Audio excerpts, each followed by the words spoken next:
Une semaine d'actualité sociopolitique qui se décrypte sur ESAE TV. Chers amis internautes, bonjour, bon réveil, bienvenue sur Info Hebdo de ce samedi. Un numéro assez spécial pour lequel j'ai convié en plateau un invité. Il s'agit de François Janvier Yawédéou. Il est opérateur économique, homme politique béninois, ancien député. Il est docteur ingénieur en spécialité intelligence artificielle, écrivain, il est auteur de plusieurs livres sur le numérique, des livres techniques parus en France aux éditions Cibex. Notez également qu'il a été auteur de plusieurs ouvrages politiques tels que Les vraies couleurs du caméléon, Crépuscule d'un dictateur et État d'urgence. Aujourd'hui, il est ministre coordonnateur du Collège des ministres conseillers du président Patrice Talon. Avec lui, chers amis internautes, on parlera sans nul doute de cette affaire dite de malversation financière, notamment au niveau du ministère de l'Eau, de l'Énergie et des Mines, affaire qui a fait sortir le haut-commissaire à la prévention de la corruption, notamment jeudi dernier. On en parlera au cours de cette émission. On parlera également de la gouvernance Talon à l'aune des élections générales de 2026. Avant de retrouver mon invité pour le décryptage de ces sujets si annoncés, je vous invite à suivre cette capsule du CNSR.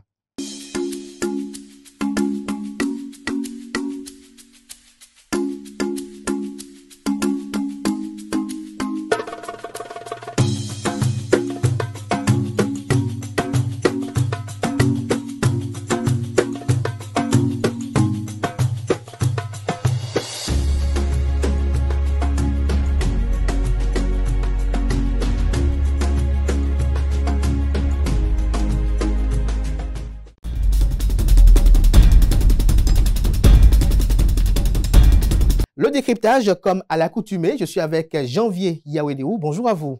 Bonjour. Merci d'avoir accepté l'invitation. Merci. C'est un plaisir et un honneur. Bonjour aux téléspectateurs, bonjour aux internautes. Heureux d'être avec vous ce jour. Merci d'être là. Alors, comme je l'ai annoncé dans le sommaire de notre émission, vous êtes un homme politique béninois, vous êtes le ministre coordonnateur du Collège des ministres conseillers du président Patrice Talon. Avec vous, on va aborder cette affaire dite présumée malversation au niveau du ministère de l'Énergie, de l'Eau et des Mines. On a tous suivi le haut-commissaire à la prévention de la corruption qui, selon les conclusions de la commission d'enquête, le ministre Samseydou Adambi est blanc comme neige. Oui, tout à fait. J'ai suivi comme vous. De toute façon, moi, je ne m'attendais pas à autre chose, à autre résultat. Parce que le système Patrice Talon ne permet pas à un ministre de détourner, de siphonner comme on a entendu. Et en réalité, l'opinion publique sait très parfaitement que c'est une querelle, une guéguerre entre membres de la même famille politique qui a donné des propos malheureux. Et des propos de cette nature? Oui, bien sûr. Grave. Parce que je vous dis, vous ne pouvez pas être ministre de Patrice Talon et voler, piller. Impossible. C'est impossible. C'est impossible puisque Patrice Talon est arrivé à observer le système politique de notre pays pendant un bon moment avant de prendre le pouvoir. Et il a su par où les Béninois réussissaient à piller notre pays. À son arrivée, garde-fou partout. De quelle manière Adambi aurait-il pu siphonner, même sur un marché de 10 millions, avant même d'obtenir 10%, 20% d'avance pour réaliser votre marché, vous devez produire des garanties bancaires qui couvrent cette avance que vous réclamez. Et lorsque vous atteignez la fin, même lorsque vous avez, et que les missions de contrôle, de vérification certifient que le travail a été réalisé, l'État prélève encore 10% sur votre facture et attend un an pour s'assurer que le travail est fait. Ce n'est qu'un exemple que je donne. Dans un tel contexte, comment voulez-vous que un ministre puisse siphonner? Ce n'est même pas corrompu de quelques millions par un opérateur quelconque et encore. Les ministres ne sont même plus habilités à être en relation directe avec les hommes d'affaires. Donc, tout est contrôlé. Tu me contrôles, je te contrôle. Dans un tel système, c'est impossible qu'un ministre vole, qu'un ministre siphonne. Donc, c'est du temps perdu. Nous avons fait perdre du temps aux gens, tout simplement.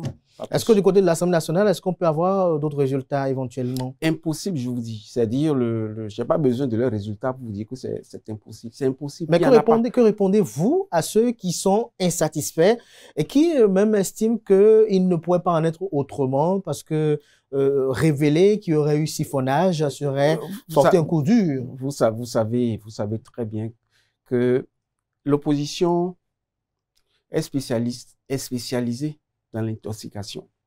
Et l'opposition actuelle ou l'opposition actuelle normale? Est-ce que vous avez été opposant autrefois aussi? Oui, l'opposition actuelle est spécialisée dans l'intoxication, dans la désinformation.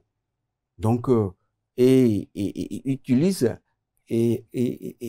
autant que possible les réseaux sociaux pour dire ce qu'elle pense librement, mais intoxique.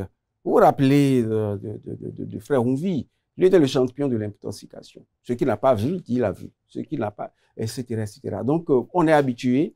Donc, ce n'est pas parce que chacun dit ce qu'il pense librement. Si c'est ceux qui parlent, savaient ce qu'on appelait réellement piller, siphonner un pays, je ne serais pas en train de parler. Donc, c'est des conneries. C'est des conneries. Oui. Selon vous, quelle doit être la suite éventuelle? Mais si le ministre Adambi estime, parce que blessé dans son amour-propre, estime qu'il veut porter des sanctions contre son frère ami. On les a vus tous les deux à cette sortie médiatique du haut-commissaire. Libre à lui. Mais moi, je pense que ça ne sert à rien.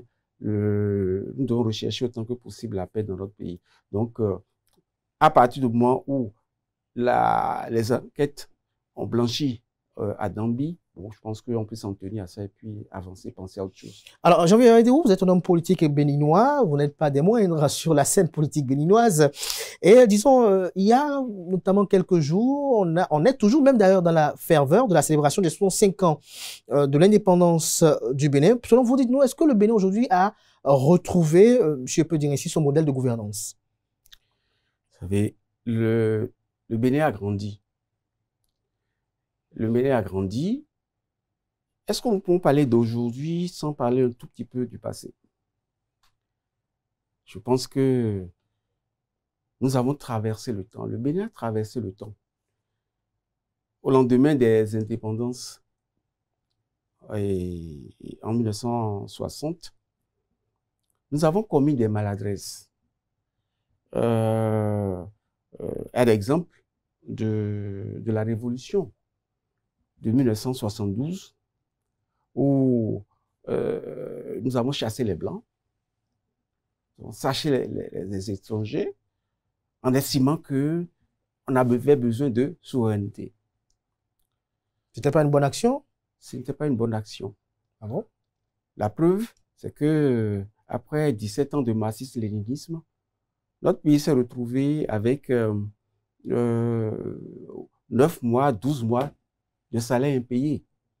C'était si dur que parfois, on avait connu des situations amères. Le peuple a même été amené à lapider le président de la République, Mathieu Kérékou. On avait atteint. Et lorsque aujourd'hui, nous observons des... Là, vous comptez l'évolution du pays vers l'indépendance. Oui, oui, on est encore, jusque-là, on est encore dans 1900, les années 4 Kérékou. Donc, figurez-vous, certains pays africains sont en train de commettre en 2023, 24, 25 les mêmes erreurs que le Bénin a eu à commettre en 1972. Des erreurs que nous ne referons plus. Ça veut dire que le Bénin a grandi. Lorsque, au nom de la souveraineté, vous renvoyez les étrangers, c'est une erreur grave. Vous rompez des contrats avec des pays frères, c'est une erreur grave. Et ça vous rattrape. Le peuple Au moment où vous venez, vous savez, lorsque nous, j'étais bébé, hein, en 1972, on faisait la révolution, mais on applaudissait. Exactement comme on est en train de les applaudir. On applaudissait. Mais lorsque la réalité des faits et les conséquences se présentent à vous, le peuple ne vous suit plus. Mais pourquoi vous ne croyez pas aujourd'hui? Les temps ont changé, c'est une autre époque, les circonstances sont diverses.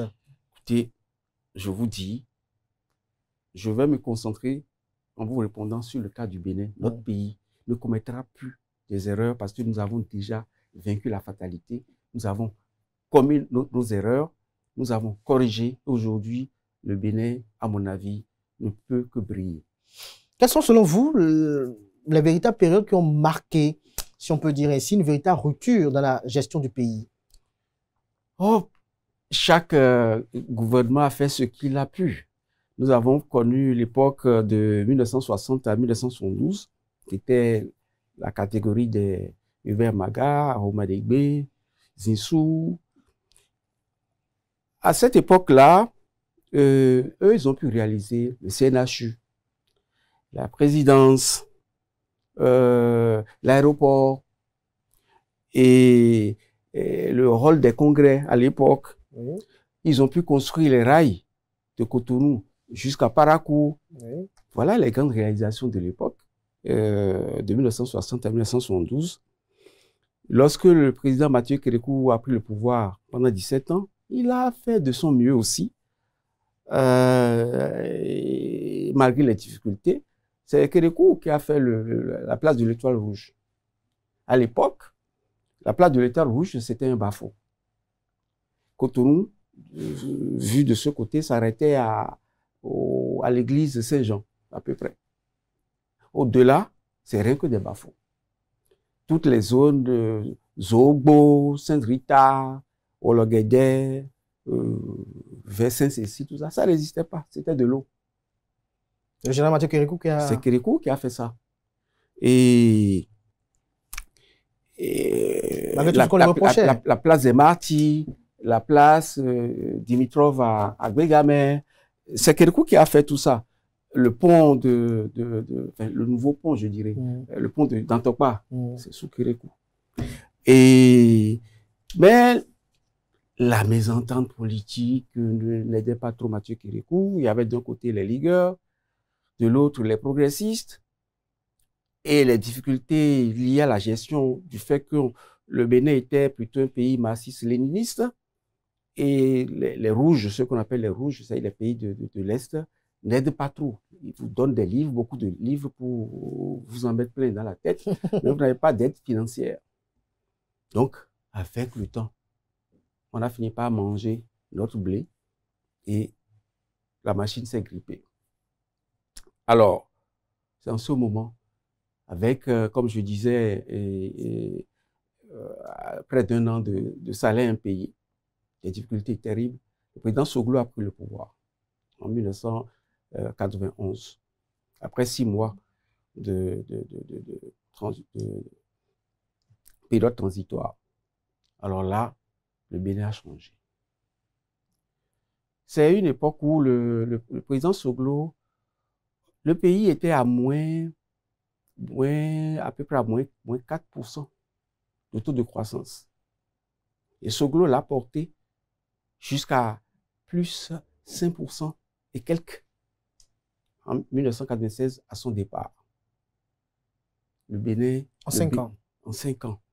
Le Béninois a retrouvé le sourire. C'est Soglo qui a fait des choses extraordinaires. Extraordinaire. Extraordinaire. Comme par exemple...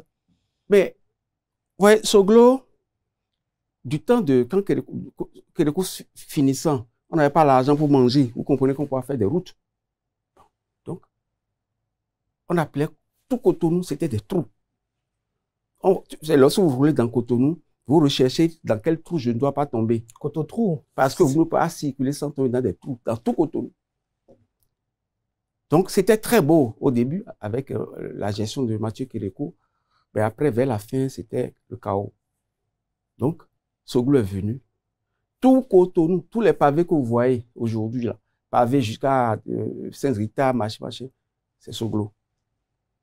Pour ça, on l'avait surnommé Hercule. Cotonou, qu'on appelait Cototrou, est devenu Cotopavé. Et Soglo a fait tout ça. Malheureusement, en janvier 1994, il y a eu la dévaluation du franc CFA. 50% dévalué. L'économie a pris un coup.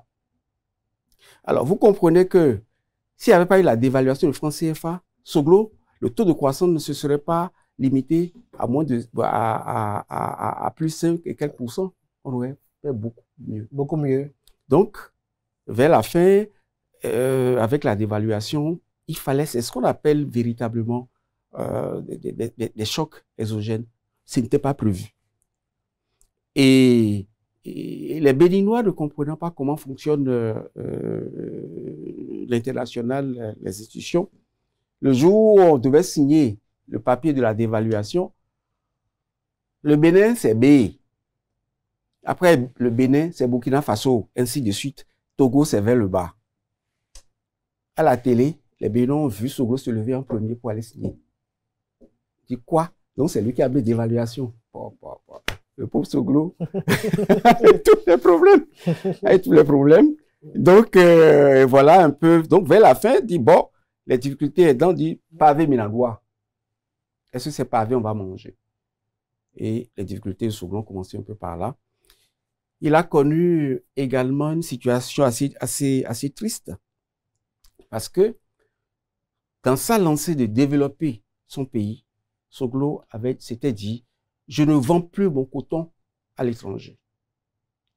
Parce que, en 1991, à l'arrivée de Soglo, le Bénin produisait à peu près 90 000 tonnes, production cotonnière.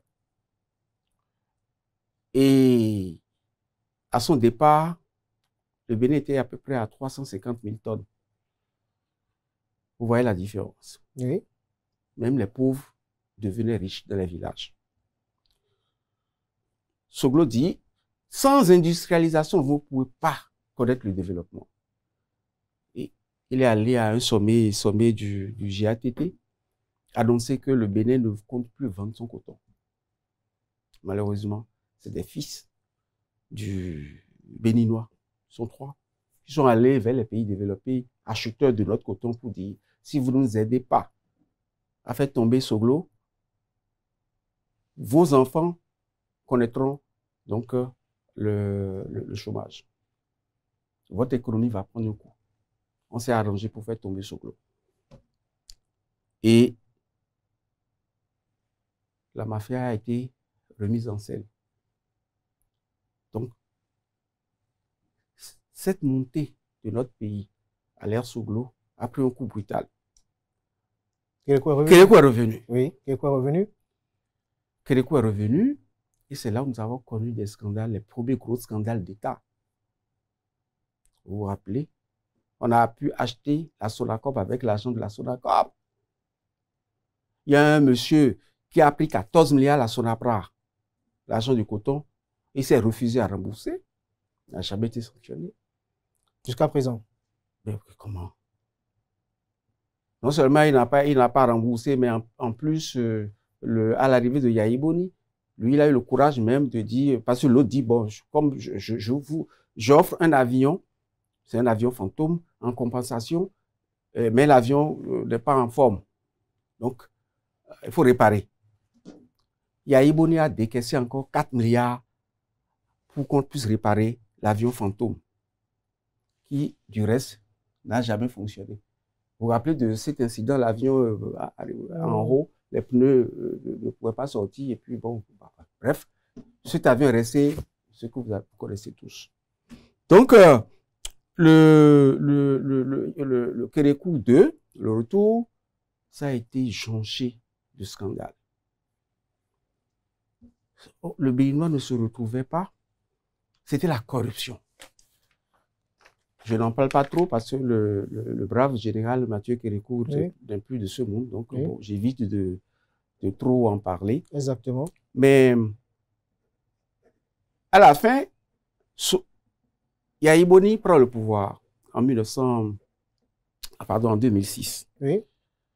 après les 10 ans de Kérékou. Et rien. À son arrivée, le pays, ça dit, on rêvait. On se disait, bon, c'est terminé la corruption. Et lui-même, en 2006, il a organisé une marche verte. Lui-même, il a marché, je me rappelle, je le revois comme ça. Manche longue retroussée. On a marché avec lui pour dire, corruption, c'est terminé au Bénin. C'est vrai, Yaya Boni a fait beaucoup de choses. Oui, comme... Il a eu beaucoup d'idées qui auraient pu donner de très bons résultats. Et quel était son talent d'Achille? Corruption. La corruption. Il était un corrupteur. Yaya Boni a initié, c'est lui qui a initié ce qu'on appelle les logements sociaux. Allez voir les logements sociaux Yahi à Ouedo. C'est les herbes qui occupent.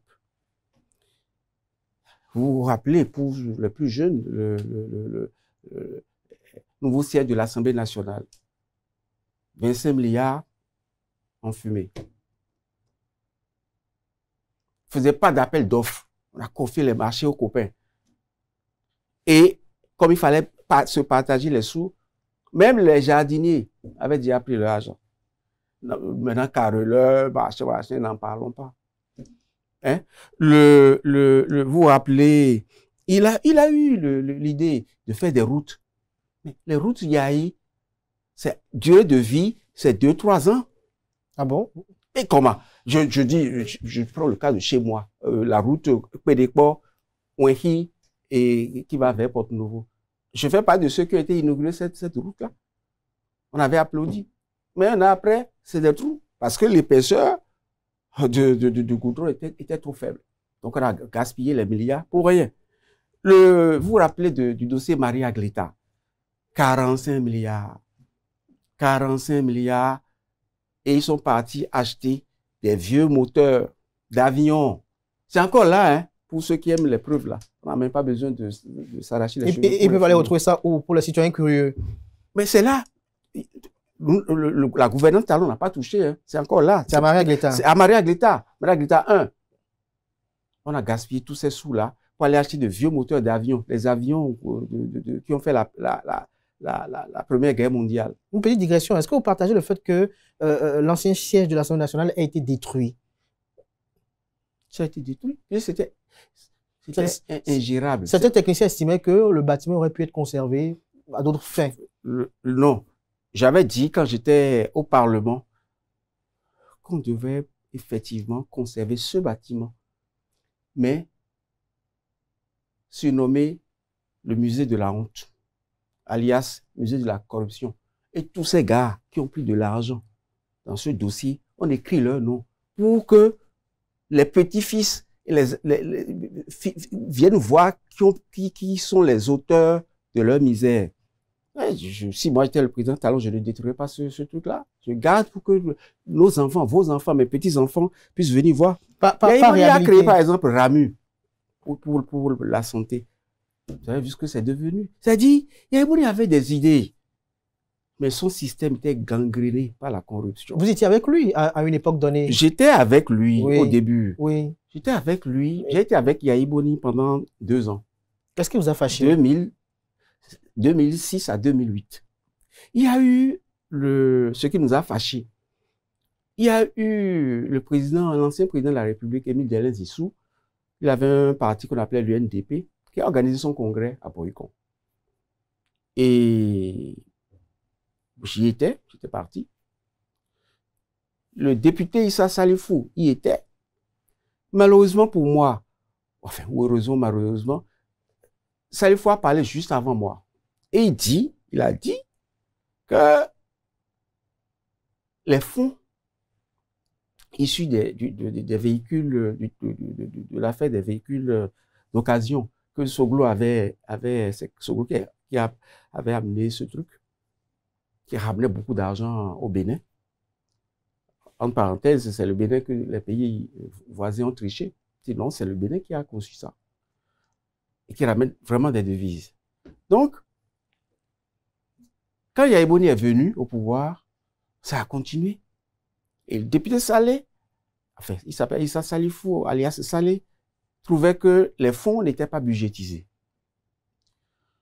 Et que Yaya Boni avait des coffres-forts dans sa voiture, dans sa maison, au bureau, partout. Attends, moi, j'étais choqué.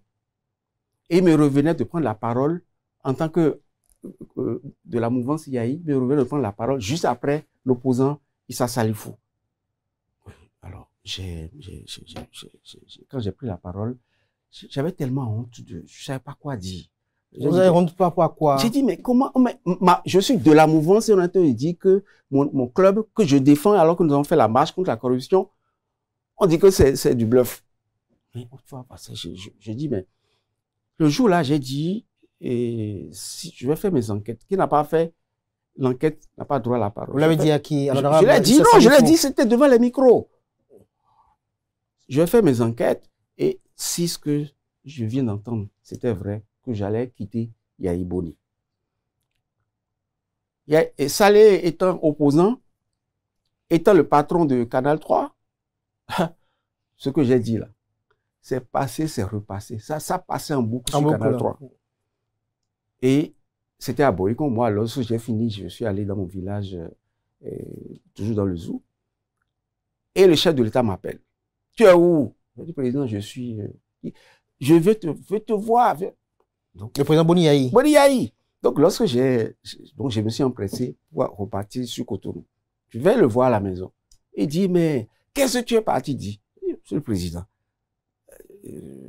Voilà. Vous étiez bleu, c'est ça? Non, non, non. Bon, tel qu'il son appel était insistant, j'avais compris que bon, là, j'avais jeté les cailloux sur le mur de l'église et il fallait que je réponde. Donc, je l'ai vu. Il me dit, mais quand Saleh a dit que je suis un voleur, pourquoi tu n'as pas dit qu'il ment? Je dis, monsieur le président, je suis au Parlement, je ne suis pas à l'exécutif, je ne sais pas savoir si Saleh ment ou pas. Je dis, ah, voilà les amis que j'ai. Ils ont un pied dedans, ils ont un pied dehors. Comment tu n'as pas pu me défendre? C'est là que je me suis énervé. Mais monsieur le président de la République. Vous énervez contre Boni Yayi? J'ai dit, monsieur le président de la République. Mettre en doute ma sincérité, c'est choquant. J'ai les deux pieds avec vous. Mais si ce que Issa Salifou a raconté, c'est la vérité, je vais vous quitter. C'est là où... Vous lui avez dit droit dans les yeux. Droit dans les yeux. Il est encore vivant, non? Yaya Boni. Droit dans les yeux, je lui ai dit ça. Et manque de peau pour moi. On en était là, j'ai revu Saleh, Issa Salifou pour mieux comprendre. Il m'a expliqué, il m'a amené des documents à l'époque. Il y avait le député Agua Edmond, j'ai vu tout cela, mais les choses étaient graves. J'en étais là, lorsque le diable est dans, on vient me dire que les tracteurs qu'on a achetés à 10 millions, 12 millions, n'ont pas fait 3 mois, sont en train de tomber en panne à la queue leu-leu. Parce que j'avais un parent qui avait acheté. Et de fil en aiguille, j'ai commencé par en parler. Je dis, mais c'est quoi?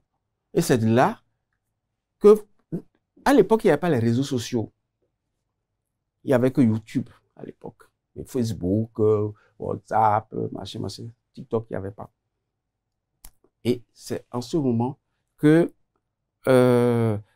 l'ORTB dit que Yaoundé ment.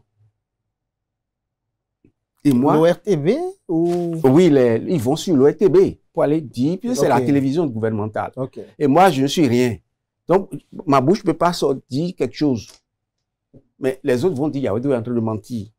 Donc, les partisans de Boni Yayi d'alors. Oui, les partisans de Boni Yayi. Alors, donc, c'est ça qui m'a amené à dire, bon, pour sauver mon honneur, il fallait que j'apporte les preuves. C'est ça qui m'a amené. Avec mon argent, j'ai fait le tour du monde entier pour aller rechercher. Je me faisais passer pour un acheteur. C'est comme ça que j'ai pu avoir les factures authentiques. Pour avoir les vrais prix. Des tracteurs qu'ils ont achetés à peine à 1 million et quelques, ils ont déclaré des dizaines de millions, des trucs comme ça.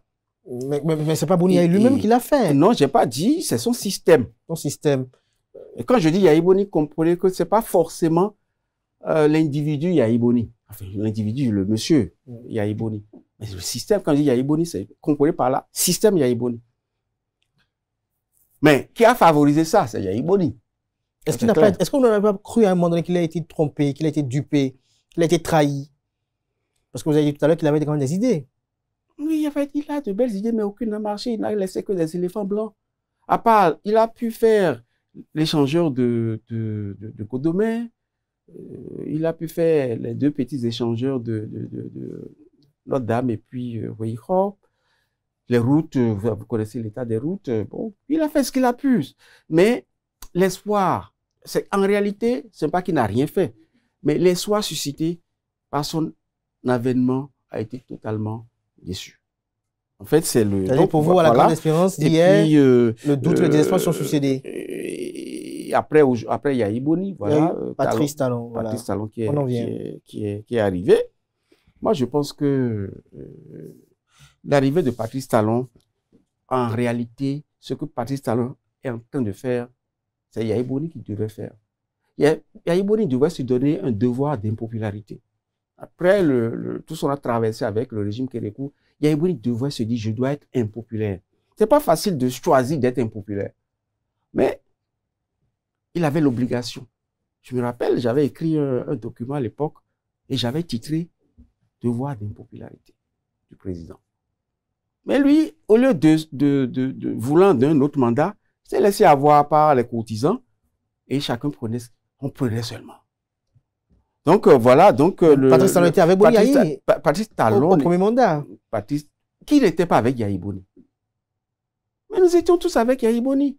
C'est progressivement au fur et à mesure. On n'a pas quitté Yahi Boni au même moment. Je fais partie de ceux qui ont quitté tôt. Talon aussi est parti après, et ainsi de suite. Mais au début, on était tous qui pouvaient être contre Yahi Boni. On soutenait Yahi Boni. On voulait qu'il réussisse. Tout le monde voulait qu'il réussisse. Tout comme certains aussi étaient au début avec Patrice Talon, mais aujourd'hui, ils l'ont quitté aussi. Oui, mais ceux-là qui ont quitté, et ça, on va en parler si vous voulez, mais ceux-là qui ont quitté le président Patrice Talon, vous savez très bien les raisons. C'était parce que oui, le président Patrice Talon, ça rejoint mon point de vue du début de l'émission, vous ne pouvez pas voler. Vous ne pouvez pas voler. Regardez, il y a certains qui étaient avec Yahi Boni, qui ont pillé le pays sous Yahi Boni, mais qui se sont retrouvés, qui ont changé leur veste, qui se sont retrouvés avec Patrice Talon. Et certains disent, mais oui, il a volé, mais il avait Patrice Talon. Oui, mais ça pose un problème. Le même spécialisé dans le pillage de l'économie nationale sous un régime donné se retrouve avec un autre régime et il ne peut plus voler, il ne vole plus. Ça veut dire que le problème, ce ne sont pas les individus. Le problème, c'est donc le système. Mais justement, par rapport à cela, il y a eu quand même des dossiers qui ont été amenés devant les tribunaux, qui ont été jugés. On a vu des anciens ministres être poursuivis pour les affaires de malversation financière, mais certains estiment qu'il y en a aujourd'hui, comme soutien de Patrice Talon, qui n'ont pas été inquiétés au niveau de ces dossiers. Je vais vous dire quelque chose de fondamental. Si le président Talon devrait poursuivre trop de gens, Yahi Boni se retrouverait en tôle. J'ai pas compris. J'ai dit, si le président Talon s'était amusé à vouloir aller trop loin, ça risque d'amener Yahi Boni en prison. Pourquoi je vous le dis? Comment? Oui, allez-y, expliquez-vous. Moi, à Yaoundé au janvier, est-ce que vous vous rappelez que j'avais tenté d'envoyer Yahi Boni en prison? Et à l'époque, j'étais au Parlement. J'avais engagé une poursuite contre Yahi Boni. J'avais réussi à obtenir 49 signatures. Je peux vous montrer cela. 49 signatures de députés. Et il me fallait juste, c'est ça? Il me fallait juste avec la 52. Et malheureusement, quand j'ai engagé l'action contre Yahi Boni, on était déjà à la fin du mandat. Oui. Et bon, c'est là. Hein. Oui, montrez à la caméra. Bon, je vais montrer la première page parce que il y a certains qui ne sont plus vivants. D'autres, et comme je n'ai pas eu leur avis, je ne vais pas monter. Okay, sinon, tout ça, c'est des signatures de députés. Tout ça, c'est des signatures de députés. Mais ok, allez-y, 49 signatures. Donc, j'ai pu avoir 49 signatures et on était à fin 2010 et on devait aller aux élections législatives en 2011. Ce que j'ai fait, ça a créé des problèmes à mes collègues. Tous ceux qui ont signé. La majorité est tombée. Dont ça, madame. C'est-à-dire qu'il ne fallait pas que cela revienne. Parce que on était parti loin. Il fallait qu'il aille en prison. Pour parjure. Et quel était l'élément déclencheur de cette action? L'élément déclencheur, c'était c'était le pillage de l'économie nationale. Mais l'élément déclencheur, il y avait le dossier Sensad, 110 milliards de pillés. C'est ce dossier qui a amené le système Yaïboni à acheter une paire de gants à 90 000 francs, des imperméables à 400 000 francs, des conneries comme ça, à offrir des parcelles en bordure de mer à 1875 francs aux copains. Le tout, c'était 110 milliards. Et ce qui nous a énervé, c'est le dossier ICC Service. ICC Service, c'est autour de 200 milliards qu'on a eu à siphonner. C'est eux qui aiment le mot. Le vrai siphonnage, c'est ça. Non pas du trésor, mais des poches des citoyens. Les poches des citoyens. Avant de vous laisser poursuivre pour nous parler quand de Patrice Talon, vous allez me permettre cette outrecuidance. J'étais sûr qu'à votre arrivée ici, vous parlerez sans nul doute de la gouvernance Yahi, parce que lorsqu'on observe un peu un compte TikTok qui porte votre nom, Janvier Yawedéou, on voit quand même certaines réalisations que peut-être avec la complicité de la régie, je vais vous faire quand même cette surprise, on va quand même suivre cette capsule vidéo et on va revenir pour commenter.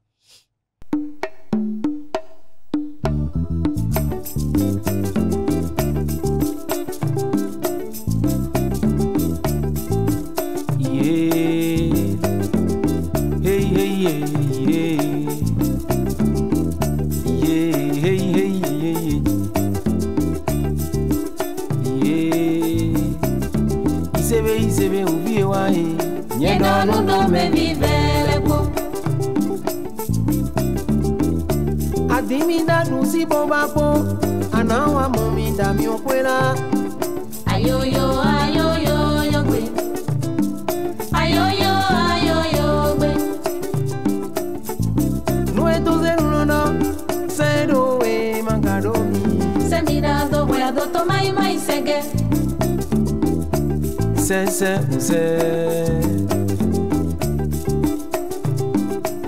nuenu kumo weruno zero we kado bonanche semira we adoto mai sege mbele unti ae ayoyo we tofinu denyi doglan tokame mankanyo we bine muechage semira we adoto mai sege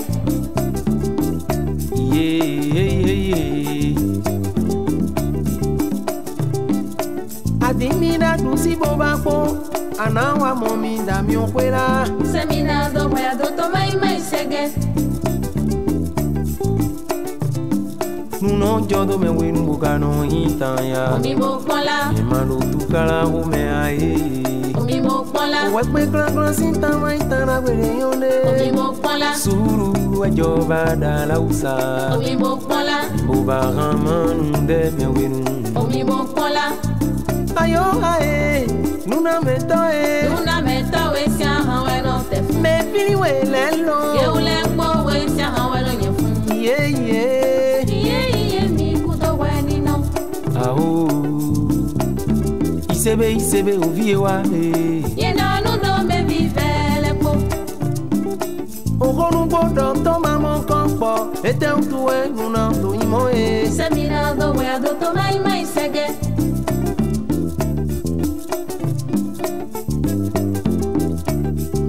Zatang. Ayoyo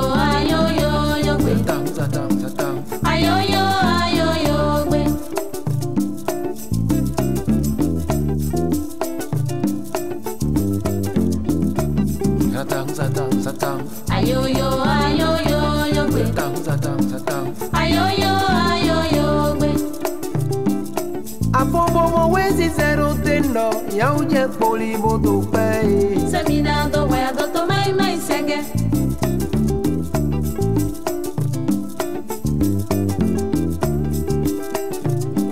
to vinu de yi do to kame makanyo we bine mu jage ba semina do we adoto mai senge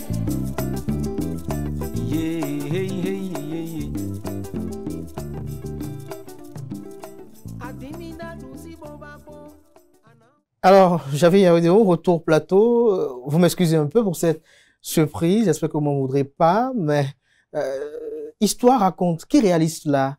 C'est vous-même? C'est une équipe. C'est une équipe de jeunes qui réalise ça, évidemment, sous ma supervision. Histoire raconte. Vous parlez de Boniaï, là? Non. Non? Non? Pas de Boniaï? Non. Toujours sur le même compte, quand même. Hein, Non. Ça, là, c'est une fiction d'un marché imaginaire qu'on appelle Bigotiémé, qui a connu des choses que l'acteur principal de cette série s'appelle Nyenwe. Et voilà, on vit un peu ce qui s'est passé donc dans le passé, dans ce marché fictif de Bigotiémé. Et ça peut peut-être ressembler à des personnes réelles, mais c'est de la fiction.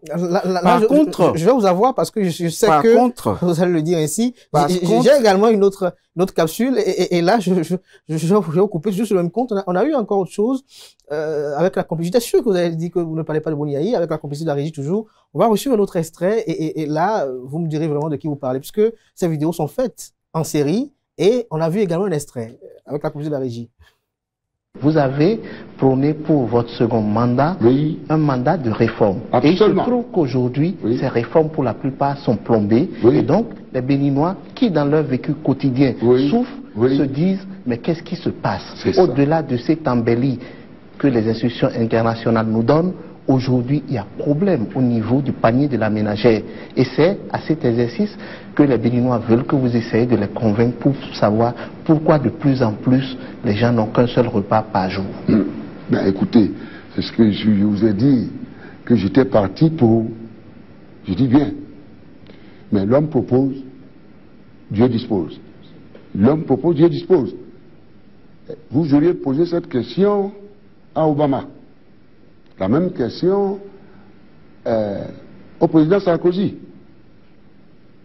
La même question à Zapatero d'Espagne, Papandreou, disons, de Grèce, etc. Ne minimisez pas les chocs extérieurs. Nous sommes absolument une économie vulnérable. Là, nous sommes plus faibles encore. Si ceux-là tombent, si ces grands pays tombent, donc, je demande au peuple béninois d'en tenir compte dans l'appréciation qu'ils doivent faire de ce que nous sommes en train de faire ici. Si absolument, ce n'est pas par manque d'amour, c'est ça.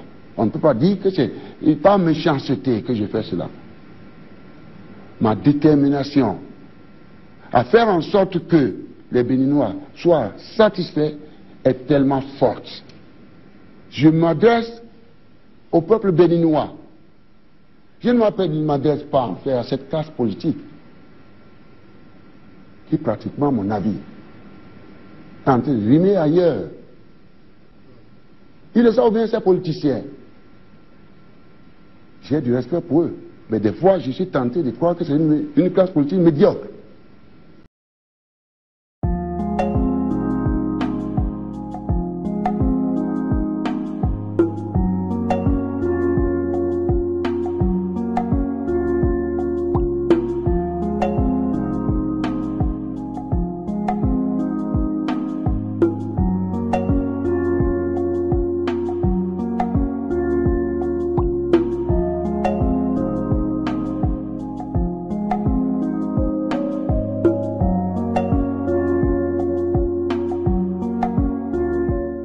Et voilà, second extrait. Boniaï parlait d'une classe politique médiocre. Et donc, j'avais Yaoudéo. Là, vous ne pouvez plus dire que c'est une fiction.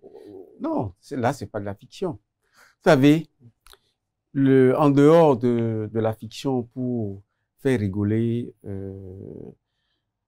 cette page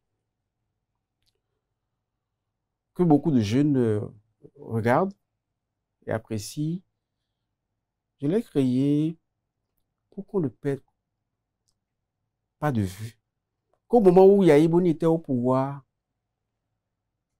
c'est-à-dire il y a 18 ans, à peu près, 19 ans, les jeunes qui utilisent les réseaux sociaux, soit ils n'étaient pas nés, soit ils étaient bébés.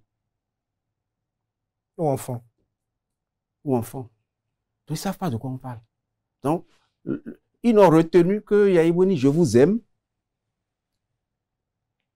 Ils ne savent pas que du temps de Yahya Boni, les Béninois avaient du mal à avoir un repas par jour. Donc, ce n'est pas aujourd'hui que cette rengaine existe. Non. Non. Et ça a été aggravé avec le scandale ICC Service. Donc, c'est pas Talon, Patrice Talon, c'est pas du temps de Patrice Talon qu'on se plaint du parti de la ménagère. C'est depuis Yahya Boni. Et c'était pire. Et oui. Donc, très rapidement, on a vu tout à l'heure 2 milliards pour organiser un match perdu. C'est quoi ça? C'était quoi ça? Ça fait partie de la gestion Yahya. C'est-à-dire que on a décaissé 2 milliards pour organiser un match et le Bénin a perdu, c'était contre l'Angola. Le Bénin a encore perdu 3-0. Toujours en termes d'histoire, la communication de Yahya Boni coûtait 2 milliards en une année. Aujourd'hui, elle coûte combien? J'en viens. Oui. Je vous dis presque 0 francs. Si vous voulez que je réponde en même temps. Presque 0 francs. Donc, voilà ce que ça coûte. Et lorsque l'argent sortait seulement pour des futilités, et la maman qui applaudissait Yahya Boni, la maman qui l'applaudissait, avec ses grands chapeaux verts là, elle ne sait pas pourquoi son enfant est en train de souffrir, pourquoi son enfant n'a pas trouvé emploi. Pourquoi les écoles ne fonctionnent pas? Pourquoi il y a grève? Pourquoi est-ce que le système était plombé complètement? Et donc aujourd'hui, tout cela a été résolu avec Mais c'est réglé. Attends, nos enfants, vous savez, pour peu, on risque d'avoir de meilleurs résultats dans les écoles publiques que dans les écoles privées.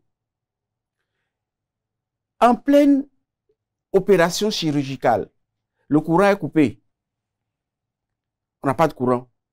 Alors qu'on est en train d'opérer un patient, juste parce qu'on n'a pas le courant. C'était ce qui se passait, c'était horrible à l'époque.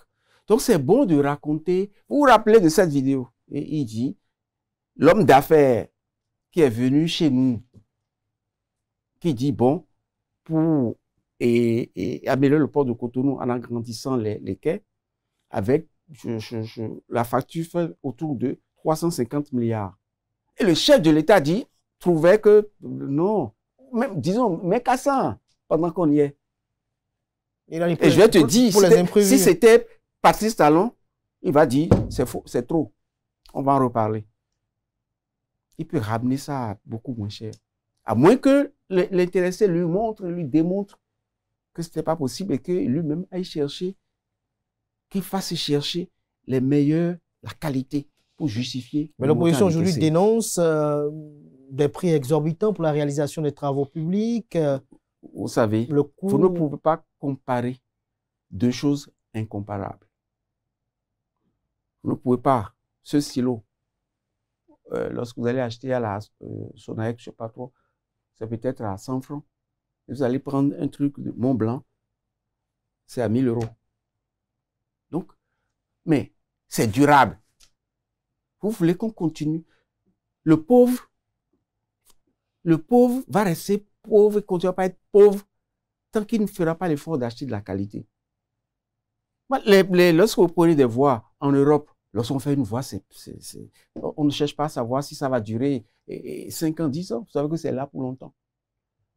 Donc ça sert à rien d'investir dans des camelotes. Faire pour que ça dure. Et puis vous ne pouvez pas comparer le prix d'une voie et non illuminée à une voie avec des électricités, avec les bords de chaussée, etc., etc. Il y a même des routes qui ont des passages piétons, etc. Donc, c'est jamais le même prix. Donc ça, les gens, il faut bien animer la galerie. Tout à l'heure, vous avez parlé de Boni Yayi, vous avez parlé un peu de Kérékou de façon sommaire, vous avez parlé des scandales de part et d'autre. Sous Patrice Talon, c'est zéro scandale? Jusqu'à preuve du contraire, je peux affirmer que c'est difficile. C'est difficile. C'est très difficile pour l'entourage du président Patrice Talon. Il y a 4 milliards au niveau de l'OPSU. De pouvoir voler. C'est pas possible. C'est difficile. L'affaire Carlos Adorano au niveau de la direction générale des impôts. Non, mais ça, c'est des épiphénomènes. C'est-à-dire que à l'avènement du président Talon, je n'ai pas trop suivi. Il y a eu certainement des gens qui ont continué. Vous savez, le président Talon a beau mettre les garde-fous qu'il faut. L'être humain peut quand même chercher à tricher. Mais qu'est-ce qu'on reprochait à Yayi Boni? Aujourd'hui, lorsque tu as le culot de voler, tu peux être même parent au président Talon. Tu vas en prison et tu rembourses. C'est ce qui manquait à Yayi Boni. Et c'est ce qui nous amenait, nous autres, citoyens, à trouver que donc c'est parce qu'il a un intérêt dedans. Et gens pillaient, ils ne vont pas en prison. Ils pillent, ils ne vont pas en prison. Parfois, ils pillent. Donc, on ne peut pas jurer que, bon, il n'y aura pas des brebis galeuses dans le rang du président Talon. Mais le plus important, c'est de savoir que le jour où quelqu'un prend ce risque, il sait ce qui doit lui arriver. L'opposition reproche également à la gouvernance Talon d'avoir haussé la dette publique à 8 000 milliards aussi, par exemple. Puisque vous parlez de qualité de route, de coûts et autres, mais 8 000 milliards. Quelles en sont les implications? Lorsque j'ai suivi quelques personnalités de l'opposition en fait tout un problème, j'ai rigolé, je me suis dit, bordel, c'est ceux-là qui veulent diriger notre pays. Est-ce qu'un pays peut se développer sans prêt? Impossible. À défaut de dire impossible, c'est très difficile. Même les pays les plus développés sont amenés à financer leurs investissements par des prêts et qui se crée ce qu'on appelle donc la dette publique. Lorsque nous prenons par exemple les États-Unis, en 2025, la dette publique des États-Unis, c'est de l'ordre de 37 milliards. Pour un ratio dette publique PIB de l'ordre de 123%. La France, par exemple, est à 300 milliards de dette publique pour un ratio de l'ordre de 113%. Pour un pays comme le Sénégal est à 13 milliards de dette publique pour un ratio de l'ordre de 42%. Mais le Bénin est à peine à 44% de ratio dette publique PIB.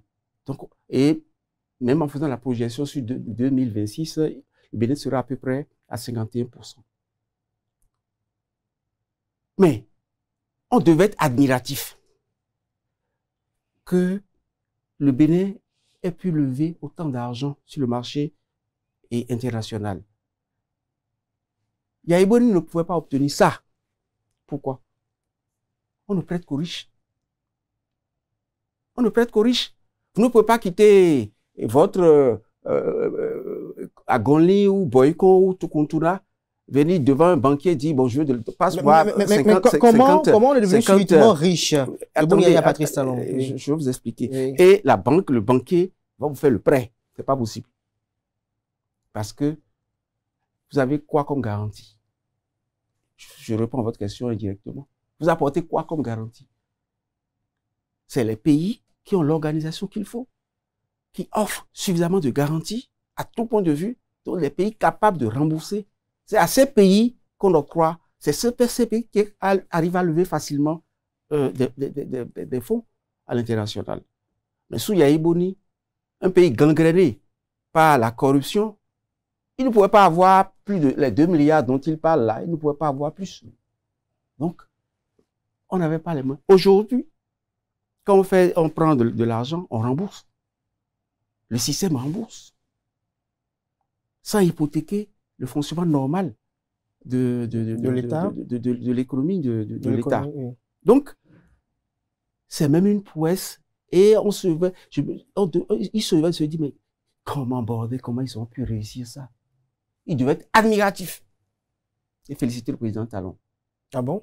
Et lorsque vous faites donc les prêts et que ce que vous proposez, vous savez, lorsque les grands pays, les pays développés, je prends le cas de la France, qui va avoir le Fonds monétaire international, j'ai besoin de lever 1000 milliards. La France y va avec un dossier complet. Voilà ce que je vais faire de l'argent. Je vais rembourser de telle manière, sur telle durée. Et ça va accélérer le développement de mon pays. Voilà. Il prend l'argent. Mais les pays africains ont du mal à avoir facilement des prêts parce que on les applique, comme c'est souvent pas très organisé, on les applique, on prend un pays qui vous ressemble un peu, qui est en Asie, et il y a un programme qu'on appelle le programme d'ajustement structurel, on essaie de voir, et puis bon, voilà, ils se ressemblent, bon, allez, on vous applique ce programme, et c'est comme une camisole. Si vous êtes bien dedans ou pas, tant pis, vous êtes dedans. Mais aujourd'hui, le Bénin s'en va jouer sur la cour des grands. En allant lever des fonds, on sait, voilà, je veux tel montant, mais je vais rembourser de telle manière parce que je vais faire des investissements, je vais faire telle route qui va nous apporter tant. Voilà. Donc, vous étonnez, prenons rien que le tourisme. Rien que le tourisme. Vous savez, il y a plusieurs types de tourisme. Le Bénin est en train de s'enraciner, de porter le tourisme qui doit pouvoir lui ramener de l'argent. Prenez le tourisme religieux, rien que le tourisme religieux. Vous savez combien ça apporte à l'Arabie Saoudite par an, cette affaire de Mecque? Ce que ça rapporte à Rome, à Vatican gagne par rapport aux visites à Lourdes, etc. Sans rentrer dans les histoires de religion, il faut avoir le courage de voir ce que nous on peut vendre à l'étranger, ce que nous pouvons vendre aux étrangers, aux Blancs et autres. Aujourd'hui, le Bénin est en train d'attirer. Et lorsque on parle du Bénin, aujourd'hui, notre pays rayonne, est en train d'attirer. Avant, c'est nous, Africains, courions vers les pays développés pour dire, je veux prendre la nationalité américaine, française et autres. Aujourd'hui, c'est des Américains qui viennent vers le Bénin pour dire, je veux devenir Bénin, parce que elles peuvent s'amuser à vouloir prendre une nationalité d'un pays pourri. Non, c'est parce que le Bénin est devenu attrayant. Et tout ça, regardez, bientôt, il y a qu'on appelle la route des pêches avec la cité balnéaire. C'est les milliardaires qui viendront. Et lorsqu'un étranger vient chez toi, c'est de l'argent, c'est des devises qui l'amènent. Et c'est pas de petits sous. Justement, les gens reprochent à l'administration Talon de construire un pays exclusivement pour une classe, pour une caste, c'est-à-dire pour les riches, si on doit le dire en d'autres termes. Talon ne construit pas pour les riches. Mais on a besoin des riches. Il faut attirer les riches. Vous ne pouvez pas... oui, pendant qu'on attire les riches, les pauvres, ils doivent mourir sans compassion. C'est un vieux qui dit à sa fille, qui sortait avec un jeune homme mal fagoté, et il dit, Wabonoenoumi, aglovunvouenoumi, anzi aglovunvou, il plade aglovunvou quoi. Ça veut dire quoi? En français, oui. En français. C'est quelque chose d'autre, mais qui ne comprennent pas. Ça veut dire que je ne peux pas être pauvre et aller me faire ami avec des pauvres. Il faut tout faire pour être ami avec des gens plus riches que toi. Le jour où tu as des difficultés, tu es sûr qu'il pourra t'aider un peu. Pourquoi vous voulez à chaque fois ramener notre pays, tirer le pays vers le bas? Ça ne veut pas dire les routes que nous sommes, lorsque nous sommes, prenez le cas de Aïdjoko. Yaïboni est originaire des collines. Est-ce qu'il a pu penser à amener l'eau dans les collines? C'est pas Talon, avec le barrage d'Aïdjoko et le centre industriel de Gobé, qui aujourd'hui a pu régler les questions d'eau dans des zones difficiles comme Dassa, Savet, Glazoué et autres. Vous allez me dire que c'est pour les riches? Non, soyons sérieux. Lorsque nous avons regardé aujourd'hui, le Béninois est heureux à sa manière. Heureux. Si je prends le cas. D'autres vous diront le contraire. Oui. Je vous ai déjà dit, le problème panier ménagère, c'est vous êtes également promoteur de médias, vous écoutez un peu les grands. Les matins, vous rencontrez des citoyens dans la rue. Vous savez, on a comme l'impression, le ressentiment l'homme ne vit pas qu'il y a une frange de la population qui ne comprend pas la réalité. L'homme ne vit pas que du pain. Le bonheur d'une population, c'est également son bien-être, sa culture, son plaisir au quotidien. Lorsque un samedi, vous avez envie de sortir avec votre épouse, vous n'avez rien, vous n'avez rien en poche vide. Vous avez envie de sortir, vous pouvez aller où? Aujourd'hui, vous allez voir. Allez les samedis, les dimanches, allez vers la plage artificielle de Ouedo. Je vois des milliers de Béninois venir avec fait pique-nique avec eux. Ils sont heureux, les enfants jouent. Allez à la cité, j'ai cité ce qu'on a fait là, la Corniche Est. Les enfants jouent avec le vélo. Vous allez à la place des Amazones, le Béninois, au moins, et ce qui est fait là, allez déjà dans beaucoup de communes, voir les stades. Voir les stades, la beauté des stades, dignes de ce nom. Tout ça, c'est pour le bonheur de la jeunesse, le bonheur des gens qui n'ont pas l'argent forcément, mais qui ressentent une certaine fierté, un certain bonheur psychologique tout au moins. L'argent, ça viendra. Vous savez, le président Talon a choisi d'être impopulaire. Qu'on le reproche ou pas. Et il sait qu'il est impopulaire. C'est pas une honte de dire je suis impopulaire. Il a choisi d'être impopulaire. Non, on a vu que ces derniers jours, non, il attendez, veut reconquérir. Il était. Mais tout est en train de changer, de basculer là. Il était impopulaire parce qu'il a choisi de faire le job, de projeter notre pays bien loin, donner des repères à notre pays avant de s'en aller.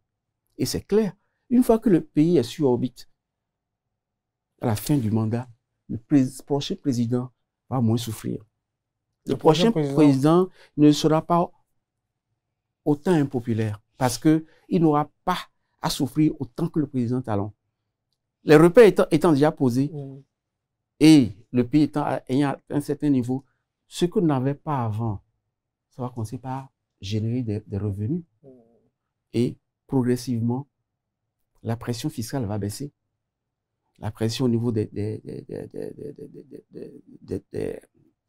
douanes, ça va baisser. Je sais qu'elle va baisser ou bien elle va s'accentuer? Je vous dis, ça va forcément baisser parce que si l'État a, avec tout ce qui a été créé, ce dont vos concitoyens se plaignent, cette pression fiscale des douanes, où ils estiment que parfois il faut même au contraire importer par Lomé. Il y aura beaucoup de choses qui vont changer. L'État, indirectement, nous avons par exemple, nous avons souffert pour construire les tours administratives. Nous avons souffert pour construire la cité ministérielle. Ce qu'on dépensait pour entretenir nos ministères, le prix va être ça va forcément chuter. Parce que avant, c'est ce que je vous dis, oui, c'est-à-dire que dans tous les cas, on dépensait. On dépensait. Donc, avec cette cité ministérielle, il n'y aura plus chaque bureau avec son imprimante, par exemple. Chaque bureau avec sa photocopieuse. Tout est centralisé. Vous voulez imprimer un document, vous avez votre document, vous l'envoyez, il y a un numéro d'identification que vous allez vers l'imprimante et vous demandez avec votre code, on vous sort votre document. Tout est centralisé de telle sorte que rien que sur ce que nous allons gagner, sur la gestion quotidienne de l'administration, c'est terrible. Et ça va être ainsi. Donc, c'est-à-dire, au moment où nous sommes en train de mettre tout ça en place, comprenez que c'est dur. Lorsque que ce soit le tourisme, que ce soit beaucoup d'autres choses, Ils vont commencer par générer des recettes. Ça va compenser, disons, cette pression fiscale que nous connaissons aujourd'hui. C'est comme ça que progressivement, c'est pas du jour au lendemain. Lorsque les gens disent, ils disaient, si talent ne participe pas, tout va changer. C'est pas possible. Justement, il y a cette crainte également que ça nourrit certaines personnes que le prochain président puisse peut-être dire que lui, il veut revoir certaines choses, qu'il peut estimer que, par exemple, certaines choses méritent d'être mieux faites, d'être mieux adaptées aux réalités du moment. D'abord, le prochain président ne peut pas être quelqu'un que nous allons piquer n'importe comment pour dire viens gérer. C'est pas possible. Non. Quelle est sa caricature, son portrait? C'est quelqu'un qui doit accepter, respecter, disons, les repères, les balises mises en place, de sorte que on ne retombe pas dans les erreurs du passé. Je disais récemment sur une chaîne, notre pays devrait être fier de la gestion de Patrice Talon. Vous allez observer aujourd'hui, lorsque le Béninois vient vers un feu tricolore, c'est au rouge, il attend. Moi, au beau milieu de la nuit, un jour, j'étais revenu de village très tardivement, vers 2h, 3h du matin. J'ai vu 2, 3 motos à l'arrêt à un feu rouge, à Cotonou. Vous pouvez voir ça avant. Ça dit, alors qu'il n'y a pas la police, mais dans sa tête, il doit respecter le feu. Le pays de pagaille, c'est ça? C'est un pays de pagaille. Regardez, observez également le comportement. Il y a de moins en moins des contrôles de casque. Mais les Béninois, maintenant, instinctivement, prennent leur casque. C'est des détails. Mais ça, il a commencé il y a un peu sous Bouniaï, le port des casques. Parlons de choses sérieuses. Janvier Yaouidéou, sur le plan politique et institutionnel, parlant de la gouvernance Talon, direz-vous que ce régime a contribué à renforcer l'autorité de l'État ou au contraire, si je peux le dire ainsi, à centraliser excessivement le pouvoir? Je crois que renforcer l'autorité de l'État, je crois que c'est ce qu'il y a de mieux à faire pour un pays qui se veut sérieux. Vous ne pouvez pas vous développer dans un pays de pagaille.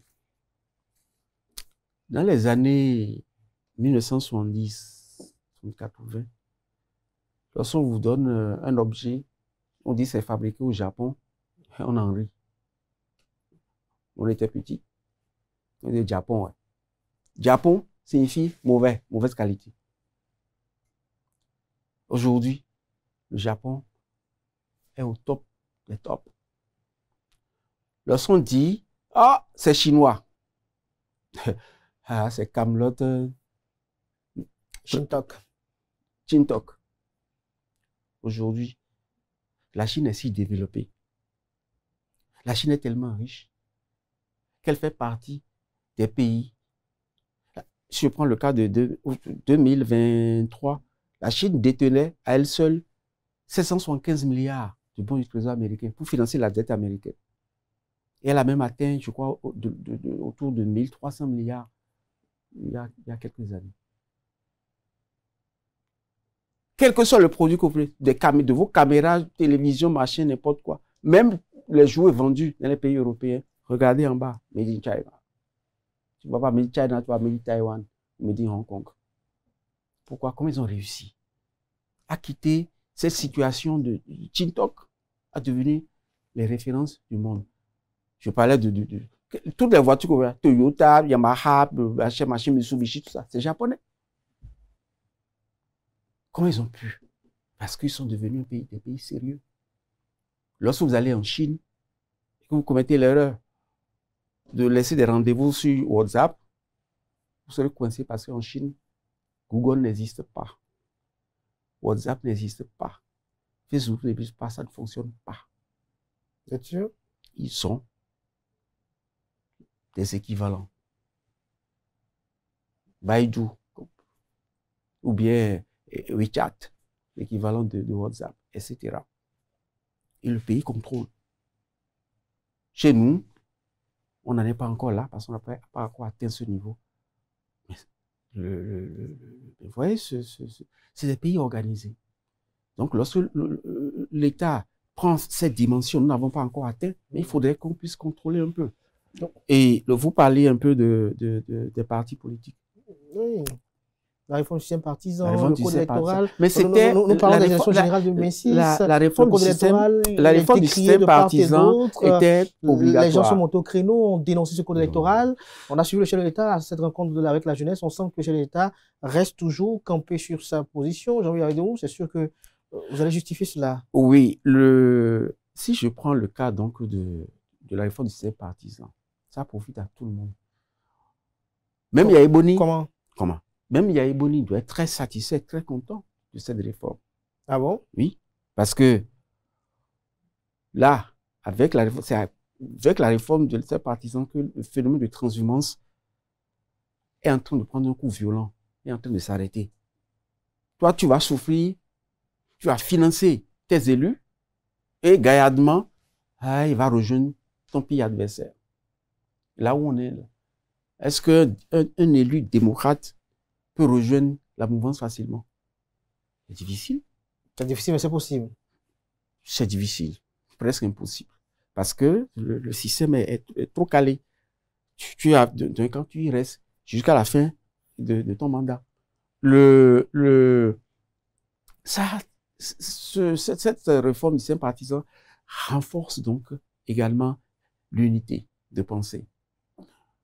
Nous avions 300 partis politiques. Ça gênait qui? On est aujourd'hui à peine à, je vais m'expliquer, à peine à une dizaine, dont je dirais 3 principaux et 2 qui complètent, quelques-uns qui complètent. Il y a combien d'idéologies au monde pour rendre un pays, pour construire un pays, construire une nation? Tout au plus. À l'époque, si je me réfère au grand bloc, c'était 2 blocs. Le capitaliste et le bloc de l'Est. Et si on vient dans des pays que nous connaissons bien, c'est la droite, la gauche. Les capitalistes, les socialistes. Qu'est-ce qui les distingue selon vous? Et non, c'est leur idéologie. Mais dans tous les cas, il n'y a pas 300 idéologies. Donc, il y a pourquoi ceux qui se sentent très proches pauvres ne travaillent pas, hein. On va travailler, on va te donner de l'argent. C'est du socialisme. Et l'autre, qui dit, pas question, tu mangeras la sueur de ton front, débrouille-toi pour bien travailler. Ce n'est pas la même idéologie. Mais dans tous les cas, on peut s'inscrire dans un camp comme dans l'autre, ou à peu près être centriste, ou à peu près être aux extrêmes. Mais dans tous les cas, tout confondu, on ne peut pas dépasser 5 ou 6 idéologies. Mais pourquoi être 300? Donc, il y a des partis qui se sentent proches plus que d'autres. Mettez-vous ensemble. En fait, c'est ça l'idée. Je ne dis pas que tout est merveilleux parce qu'on est encore au début. Justement, j'allais vous dire, parce que lorsqu'on regarde un peu vos collègues hommes politiques, on a comme l'impression que la mayonnaise a du mal à prendre. On a comme l'impression que tout le monde attend le départ de Patrice Talon pour quand même imploser les grandes formations politiques, si on peut parler de l'Union progressiste, le Renouveau et du Bloc républicain, si on doit s'arrêter à ces deux-là seulement. Vous êtes en train d'insinuer que ça va être le déluge après le départ du président Patrice Talon. C'est ça? Je vous pose une question qui résulte quand même d'une observation. Non. Vous savez, nous avons tous... c'est difficile. C'est difficile lorsque... Comme on aime la pagaille, comme nous, Béninois, nous aimons la pagaille, tout le monde veut être chef, tout le monde veut être président. On peut être tous présidents. Moi, j'étais le président de mon parti. Et ce n'était pas un petit parti, parce qu'en 2015, mon parti a fait 2 députés au Parlement, avec plusieurs postes de maire et de chef de village. Et aujourd'hui, je me suis éclipsé. Je suis devenu lambda. C'est pas que je suis déçu, mais je me suis dit, on n'a qu'à se battre, on n'a qu'à se mettre, même quand parfois c'est énervant, parfois c'est difficile, mais il faut forcément qu'on prenne conscience que c'est utile. Ça sert à rien que chacun veuille être président de quelque chose. Non, tout le monde ne peut être président. La chaise présidentielle que va laisser le président Talon, c'est un individu qui va s'asseoir là-dedans. Justement, est-ce que vous pensez que cet individu-là sera à même d'être dans la même hargne, dans la même rigueur que Patrice Talon? On va chercher, le chef de l'État l'a dit clairement, même si c'est dans le camp des démocrates, là, on ira chercher. Ah bon, et vous êtes partisan de telle action? Mais c'est dit, c'est pas une vue de l'esprit. C'est dit, on a besoin, nous sommes tous des frères. Et donc, vous pensez qu'il y a une possibilité que vous ayez comme candidat quelqu'un qui émane des démocrates? Les démocrates ne savent pas, ils sont un peu trop, pour excusez-moi, griffes, hargneux. Le chef de l'État n'est pas ce qu'on pense. Talon s'ouvre. Mais il s'ouvre et les jeunes ne veulent pas rentrer dedans. Un peu comme des sous qui cognent des arbres là. Il faut faire ci. Non, on ne peut pas être dans la revendication tout le temps. On a entendu Patrice Talon dire qu'il n'a pas de problème politique, qu'il n'a plus de problème avec Boni Yayi, qu'il s'appelle et s'écrive. Mais on a vu Boni Yayi monter au créneau pour démentir. Ça fait partie de ce que je disais. C'est-à-dire que, le chef de l'État, Patrice Talon, ne ment pas. Il ment pas. Il ment pas? Non, il ment pas. Par contre, si supposons qu'il ait menti, si moi, Yaodo Janvier, j'étais à la place de Yayi Boni, je saisirais cette affaire, cette balle au bon. Comment? Mais je l'appelle, je dis, mais mon ami, combien de fois en privé, tu m'appelles maintenant, tu vas dire que tu vas te... Bon, écoute, maintenant que tu dis que il faut qu'on se voit. Mais ils sont tellement brutaux qu'ils ne savent pas lire un certain nombre de choses. Les démocrates ont commis trop de bêtises. Leur plus grave erreur, ce qui va faire qu'ils vont tomber, ils ne peuvent pas émerger. En dehors de ce que je viens de dire, c'est le fait d'avoir pris Yayi Boni comme président.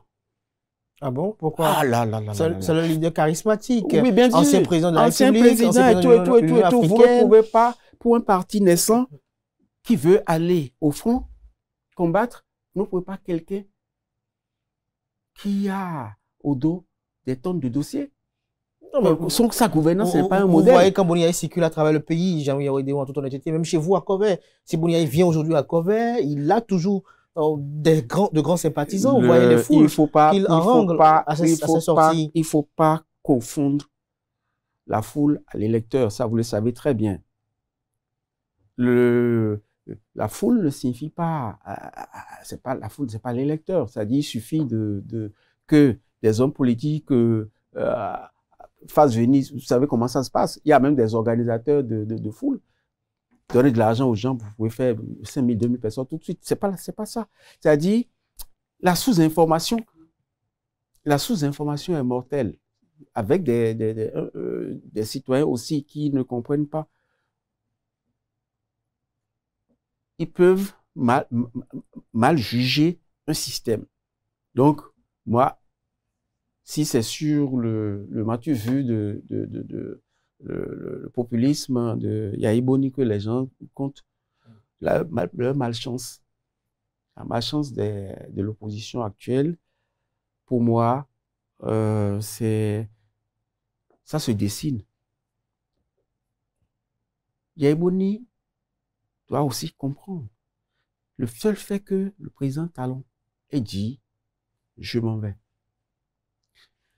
Le président Talon est en train de devenir autrement. Il est en train d'obtenir la sympathie qu'a connue Nelson Mandela, devenu président et abandonné le pouvoir. Les gens adorent en ce moment le président Talon. Il suffit d'interroger autour de vous, international, où des chefs d'État se battent pour s'offrir un 3e, un 4e, un 5e mandat. Voilà le nôtre. qui est pressé de s'en aller, après avoir donné le meilleur de lui-même pour son pays. Franchement, le problème des démocrates, c'est les résultats du talent. Est-ce que vous pouvez dire dans le secteur dans lequel talent n'a pas impacté le peuple béninois? Il n'y en a pas. Aujourd'hui, lorsque vous prenez le domaine de la santé, vous avez le projet H. Vous avez aujourd'hui CHIC, le grand hôpital de référence de la sous-région. Par le passé, lorsqu'un pauvre avait une maladie grave. Le CHIC, c'est pas pour les pauvres. Lorsque il avait une maladie grave, il a toutes les chances de mourir. Mais aujourd'hui, seul pour peu qu'il ait le soutien de l'État ou autre, ou de toutes les facilités qui sont offertes, tout Béninois atteint d'une pathologie grave peut se faire soigner. C'est-à-dire, votre émission est totalement insuffisante, le temps pour tout dire, mais rappelez-vous, est-ce qu'il existe un secteur que le chef de l'État n'est pas impacté? Regardez, je vous disais, pour développer un pays, il faut l'industrialisation. Et Glodjibé, ce n'est plus un début. On est en train de surfer sur l'industrialisation. Aujourd'hui, on produit des carreaux avec des matières premières béninoises. On l'a suffisamment dit. Les maillots que tout le monde portera pour la prochaine Coupe du Monde de football, c'est Glodjibé qui doit fournir. La Coupe du Monde. La Coupe du Monde, bien sûr. Donc, quel que soit le secteur que vous prenez, j'ai parlé tout à l'heure du tourisme. J'ai parlé tout à l'heure, lorsque vous voyez les infrastructures réalisées par le président Patrice Talon, les routes, la qualité des routes, etc., etc., etc. On ne peut pas tout citer, mais comprenez que le président a impacté tous les secteurs qui puissent faire, même le football.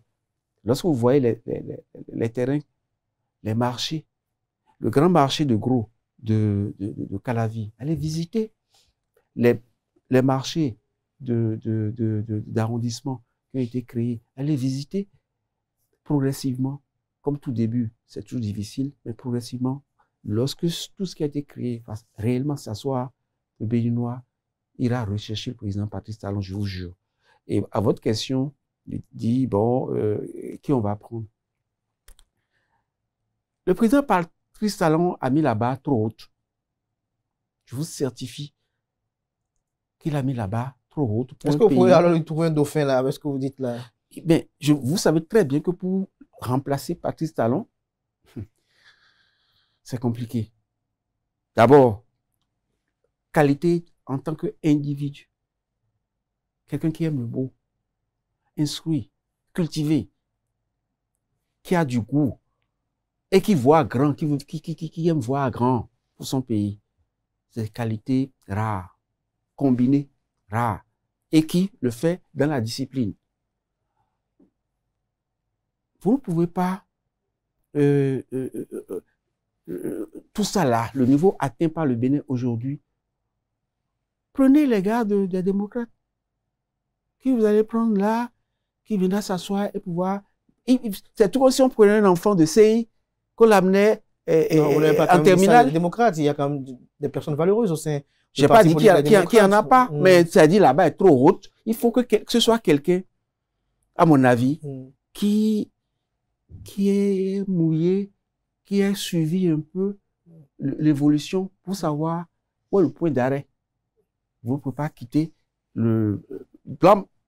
l'opposition, vous asseoir dans ce fauteuil pour dire que vous pouvez continuer. C'est pas possible. Mais disons, il y a des Béninois quand même qui sont fatigués que la vie politique béninoise soit régentée par deux acteurs, notamment Boni Yaye et Patrice Talon. On a comme l'impression que 2026 également va se jouer contre, c'est-à-dire un match contre de la gouvernance Yaye contre celle de Patrice Talon. Si on a comme le ressenti. Non, c'est pas ça. Du Yaye contre du Talon. C'est pas exactement UPBR, ça. LD. C'est une manière disons plutôt un match par procuration. Disons plutôt que ça va être deux modes de gouvernance qui vont s'affronter. Ce n'est pas les personnes. Vous avez le mode où on agit le pays à volo, dans le désordre, qui est là. Chacun VIP, prend sa part. Véritable caverne d'Ali Baba. On vide le trésor comme on veut. Et on n'est pas puni. Les pauvres vont continuer par rester pauvres. Et les voleurs vont continuer par diriger le pays. Voilà un système. De l'autre côté, même si pour l'instant le pauvre n'est pas encore riche, il rêve au moins qu'avec ce qui est en train d'être construit, ça va s'améliorer. Il sait que on est en train de traverser une période difficile pour aller vers un Eldorado pour soi-même et pour l'avenir de ses enfants. C'est les deux écoles qui vont s'affronter. Donc, c'est pas si on dit que d'un côté, lorsqu'on dit cette vision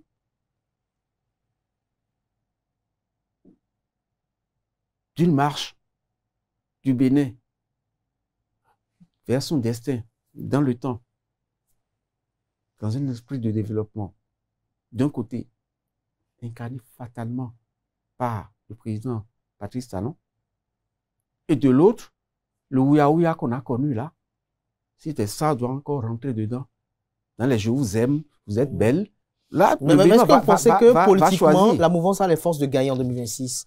Mais c'est évident. Comment évident? Parce que c'est évident, c'est-à-dire que... C'est évident également les réalisations de Patrice Talon, mais à côté, il y en a qui estiment qu'il y a eu des Béninois qui ont été abusés. Là où... Il y a eu des Béninois qui se retrouvent aujourd'hui en prison pour des faits politiques selon certaines voies, d'autres qui se retrouvent hors du pays également pour des faits politiques selon certaines voies également. Et il y a une frange de la population qui y croit. Mais il faut aussi écouter une autre partie de la population qui dit « Pourquoi Talon ne m'a pas arrêté moi?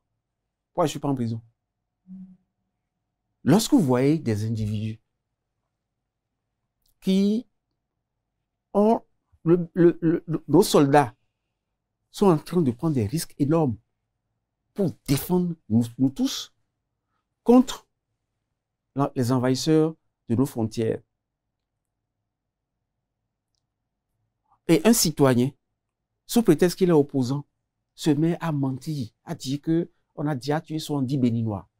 Lorsque vous dites des choses comme ça, et honnêtement, c'est pour susciter la peur dans les rangs des soldats béninois ou quoi? Surtout que c'est faux. On arrête celui-là et vous dites que, oh là là là là, au nom de quoi on va l'arrêter? Vous voulez tuer tous les Béninois, qu'on tue d'abord tous les Béninois avant de comprendre que c'est grave ce qu'il dit? Non, soyons sérieux. Si quelqu'un se crée des problèmes,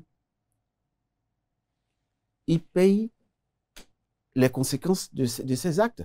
Mais il ne faut pas en vouloir à un système qui se bat et que d'autres ont envie de détruire, surtout pour la vie de notre pays.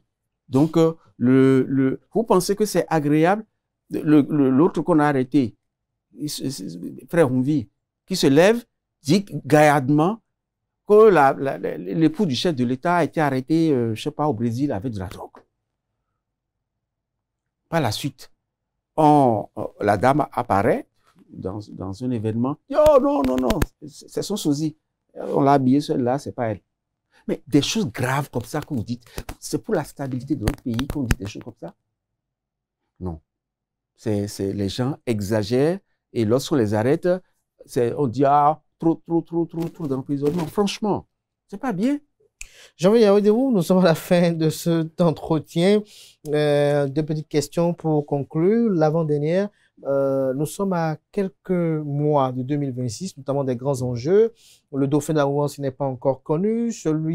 Le candidat de l'opposition également n'est pas encore connu. Mais il y a une question qui continue de perturber les uns les autres. C'est la question en lien avec le code électoral que certains estiment qui pourrait susciter des tensions dans le pays, notamment lorsque l'expression de la démocratie à la base ne sera pas tranchée par la comptabilité des sièges. Je crois que le chef de l'État a répondu à cette question déjà.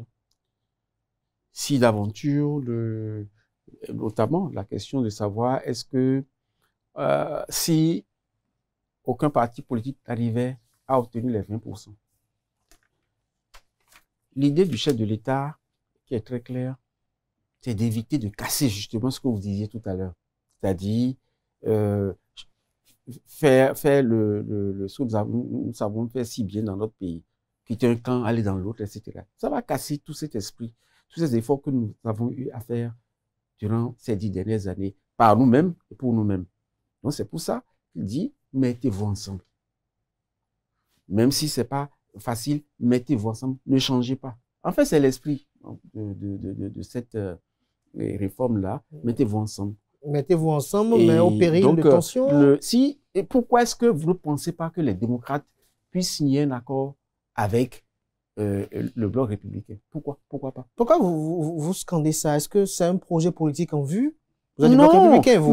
Mais je suis du bloc républicain, mais c'est-à-dire... Arrête ce que vous avez dit des démocrates, de Boniaï à l'instant là. Ça d'une cohérence pourquoi les hommes politique, pourquoi vous ne pensez pas que des accords puissent se nouer? On a dit tout à l'heure qu'il y a des gens qui avaient soulagé les caisses du trésor de plusieurs milliards. Soulagé les caisses du trésor. Et qui se retrouvent avec Patrice Talon. En quoi et aujourd'hui, il faut l'effort d'éviter ces sales besognes. Donc, nous sommes tous des frères. Si le courant veut qu'on s'associe pour dire, bon, allez, on a fait des conneries par le passé. Pensons à venir. Pourquoi pas? Pourquoi pas? Pour qu'on construise notre nation ensemble. C'est vers ça que nous devons aller, et non les divisions permanentes. Pour conclure, Janvier Yaoudéo, je m'en voudrais vous poser quelques questions rapidement, de façon sommaire et expéditive. Vous avez parlé tout à l'heure les plus jeunes, ceux qui ne lisent pas également. La vraie couleur du caméléon, Crépuscule d'un dictateur, État d'urgence. Ces 3 ouvrages-là que j'ai retenus pour votre présentation, il était question de quoi et qu'est-ce qu'on peut retenir de façon sommaire et expéditive? Bon, les vraies couleurs du caméléon avaient parlé un peu des scandales financiers et autres qu'il y a eu avant le 26 octobre. Ben, ce livre avait fait du boucan parce que je n'étais rien, j'étais un citoyen lambda, et le président Mathieu Kérékou était un général, président de la République, et qu'un individu qui n'est rien du tout se mette en face de lui pour lui dire « t'es pas sérieux », voilà ce que j'ai étendu dans un livre, tout ce qu'il a fait de mal. Donc c'est un livre qui a été un best-seller. Et Crépuscule d'un dictateur, c'est dans ce livre que j'ai dénoncé des scandales, comme le premier scandale de l'avion présidentiel, des scandales comme la Sonacop. C'est les premiers scandales que j'ai eu à dénoncer dans ce pays, qui ont fait vraiment comment ça a été fait, comment ils ont pris l'argent de la Sonacop pour acheter la Sonacop, etc., etc. Il y avait les dossiers comme... enfin, il y avait beaucoup de dossiers qui ont circulé. J'ai un peu de mal à en reparler aujourd'hui parce que c'était la gouvernance Mathieu Kérékou qui n'y est plus. Nous avons tous mal parce que Kérékou a quand même... je dénonce, quand je dénonce, c'est pour qu'on fasse mieux. C'est pas par méchanceté. C'est pour vous mettre la main sur la plaie, pour dire, il ne faut plus que ça continue. Mais ça ne veut pas dire que Kérékou n'a rien fait. J'ai démontré tout à l'heure qu'avec nos propres moyens, sans aide extérieure, Kérékou a quand même fait pas mal de choses pour notre pays. Donc aujourd'hui, pour moi, c'est le passé. État d'urgence? État d'urgence, c'est dans le même esprit, c'est-à-dire j'ai fait le bilan sur tous les plans de la gouvernance dans ce livre. Et j'ai dit dans ce livre comment je vois l'avenir de notre pays dans les différents secteurs. J'en ai parlé. Donc voilà à peu près ce que j'avais dit à l'époque sur notre pays. Merci à vous, Janvier Yaoudéo, pour ce moment d'échange. On retiendra qu'à l'entame de cet entretien, lorsque vous avez été interrogé sur l'affaire dite de malversation financière au niveau du ministère de l'Énergie et de l'Eau et des Mines, vous avez dit qu'il s'agit de querelles entre acteurs politiques.